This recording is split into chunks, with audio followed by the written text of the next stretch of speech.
Hello, Tulsa. We're the Sundown Sweethearts. We're the Sundown Sweethearts. I don't know about y'all. I don't know about y'all, but I'm feeling something in the air tonight. Something special.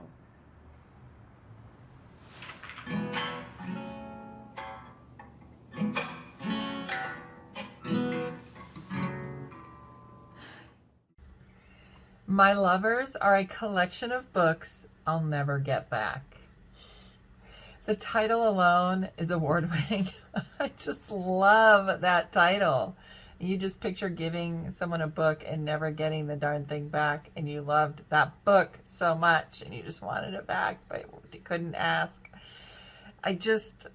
Some relationships are fragile is kind of what I took from this. Like we say one wrong thing and poof, it's over.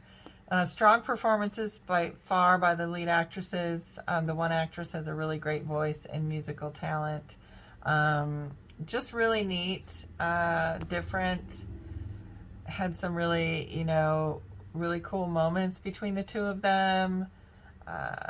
Like you're just there peeking in on their moments. And again, just love the title and thought it was a really cool piece. So good job. This was a really beautiful short film. I loved the setting, the way it began, and I thought the audition sequence was really beautiful, and the way the characters were interacting, really great chemistry, really great to hear them sing as well. It was a beautiful song. Wouldn't mind watching a full-length version with these characters. All right, I just finished watching My Lovers Are a Collection of Books That I'll Never Get Back, which is a really great title. And I felt like I really matched the themes of the piece. There was a very sort of meta component to it where it's a piece of art that's based around the artistic process and performance and preparing to perform in particular. And I thought there was an interesting construct of creating chemistry on screen or within the performance that ended up translating to chemistry within the world of the piece between the two lead actresses. I thought the actresses were very natural, clearly quite talented, especially in terms of music, and I felt like the approach to music and acting really created a nice blend and a nice sense of mood and energy that carried throughout the piece that doesn't have like a huge cohesive plot. But I felt like there's a lot of strong emotional and thematic ideas about sort of longing and searching for connections and misconnections and trying to hold on to feelings and experiences even though they might not be able to return, which I felt like was a reflection of the title itself. So it was a well done piece, very artistic, very thoughtful, and sort of a very ethereal spiritual feeling that I felt created a very accessible and relatable experience for the audience. So I thought it was well done and I enjoyed it. I thought this was such an interesting story. I really loved the incorporation of music throughout all of it. I thought all the music was really beautiful and really moving. And also such just like an interesting kind of premise and setup, because at the very beginning when they are like at the audition together,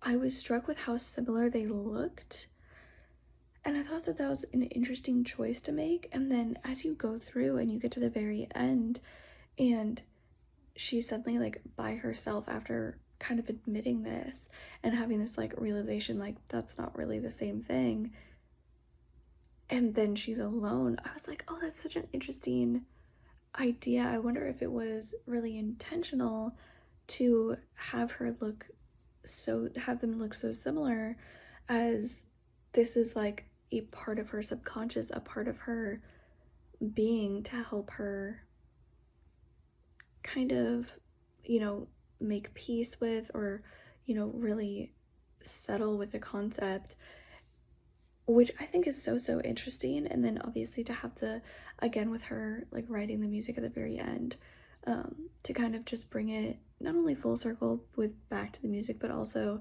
just kind of a sense of peace and like her really coming to terms with everything. I thought was really well done. I thought this was a very sweet romance.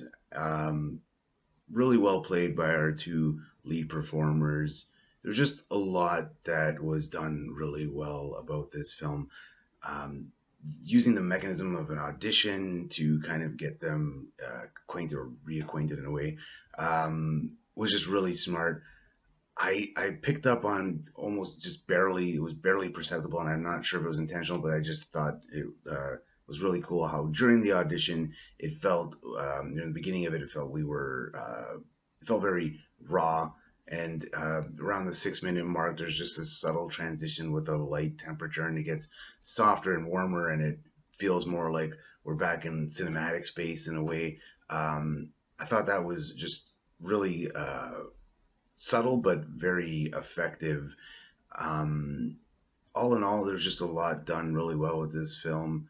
The writing was strong, and again, as I sort of mentioned, the editing. So really, yeah, just a really thoroughly enjoyable film. Well done. My Lovers Are a Collection. I definitely enjoyed my time watching it. One of the biggest things I found was pretty neat about this one was the use of unreliable narrator, in the sense of there's definitely the sense of ambiguity with it, where you definitely feel that like love blooming right then and there, and that sequence at the end,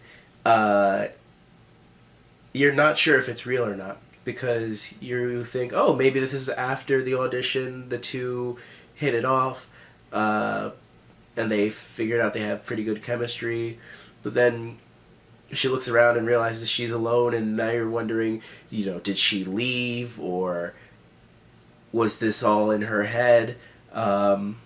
And it ends pretty open ended, and I thought that was pretty neat. You're not sure whether this was imagined or if this was part of her collection of love songs. It was very introspective, and I definitely had a lot of fun watching.